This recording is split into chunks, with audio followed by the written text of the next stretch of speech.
Welcome to Grand Prairie Update. I'm Terry Briggs. And I'm Don Johnson. Here's what's happening in your city. I got a backpack and I got a bag full of school supplies. Getting kids ready for a brand new school year made for a busy Saturday at the Tony Shotwell Life Center. The annual back-to-school celebration and health fair there gives kids and parents a final opportunity to load up on free school supplies, health and wellness information, free health screenings, nutritional information, and much more. Organized by Grand Prairie Daughters Love Chapter number 82 in collaboration with the Parks, Arts, and Recreation Department, everyone who comes gets a ticket that requires them to visit at least 20 different locations set up inside, where they get all kinds of useful information and lots of free stuff, including 200 backpacks with school supplies courtesy of Grand Prairie's Lakeview Baptist Church.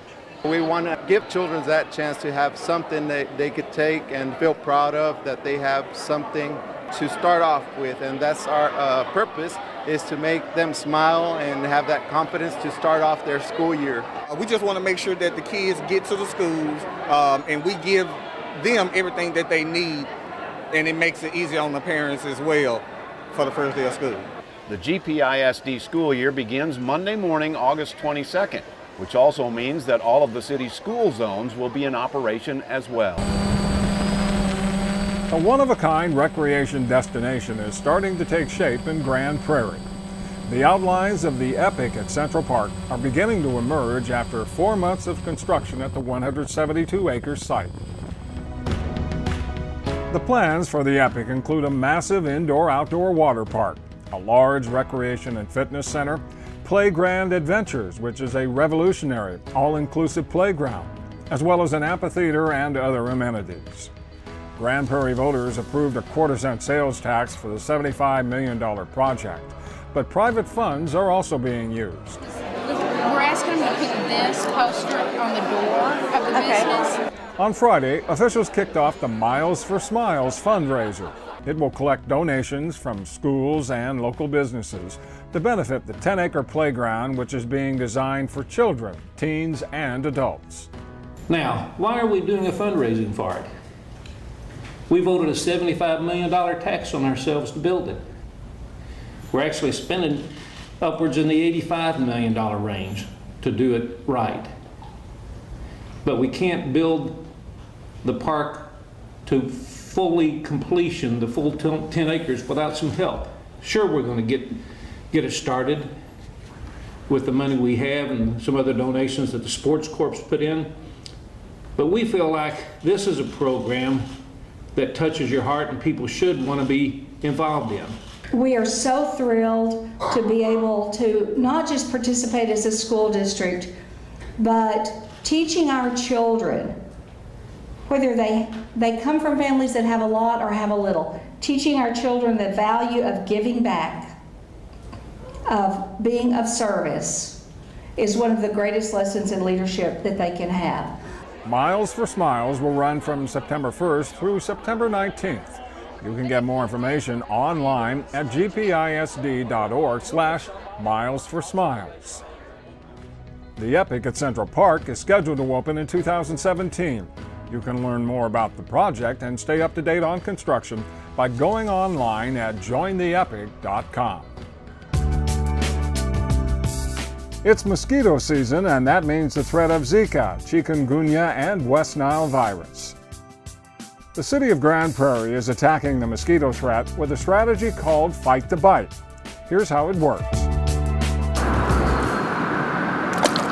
Mosquitoes breed in standing water, so places that collect water are constantly monitored and treated with larvicide as needed. Abandoned pools are also checked and, if necessary, treated to kill larvae. Each week, 2 types of mosquito traps are set out across the city. One is for the mosquito that spreads Zika and Chick V, the other for the biter that carries West Nile. The next day, the traps are emptied and the specimens are sent to a local lab to be tested for disease. Within 48 hours, the city is notified about positive samples, informs the public, and takes action. If Zika or CHIKV is found in a sample or there is a confirmed human case, a thermal insecticide fogger and a ground sprayer will be used to treat the property where the trap was set or the victim lives. The infection site and nearby properties will also be inspected for breeding sources that will be treated with insecticide. A truck-mounted sprayer will then apply insecticide to the surrounding neighborhood. We need to look closely at possible breeding sites because these mosquitoes aren't flying from a mile away. They're probably born in that yard or in the yard next door. They don't travel far. They usually breed, live, and die within that 150-foot radius.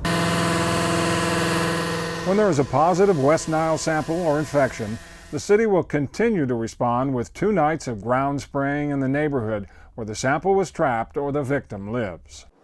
Grand Prairie residents can do their part to fight the bite by following the 4 Ds. Use mosquito spray with DEET when you're outdoors, day or night. Wear long sleeves and pants when you're outdoors. Drain standing water around your home. Avoid being outside at dusk or dawn when mosquitoes are most active. People just need to get into the habit of spraying mosquito repellents every time they leave the house because we have the biters at dusk and dawn, but we also have the Aedes mosquitoes that carry Zika and CHIKV and dengue and other diseases. Those are daytime biters. So people just need to make sure that they spray every time they leave the house. You can find more information about the city's mosquito strategy online at gptx.org/fightthebite. That's it for this edition of Grand Prairie Update. Hope you'll join us next time.